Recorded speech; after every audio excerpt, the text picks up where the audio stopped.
Hello, children. Welcome to the world of Bright. Today, in our social and emotional development class, we are going to discuss about sneezing in a proper way.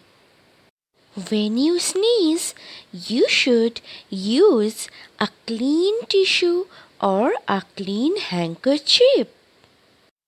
Cover your mouth with a clean tissue or a handkerchief while sneezing.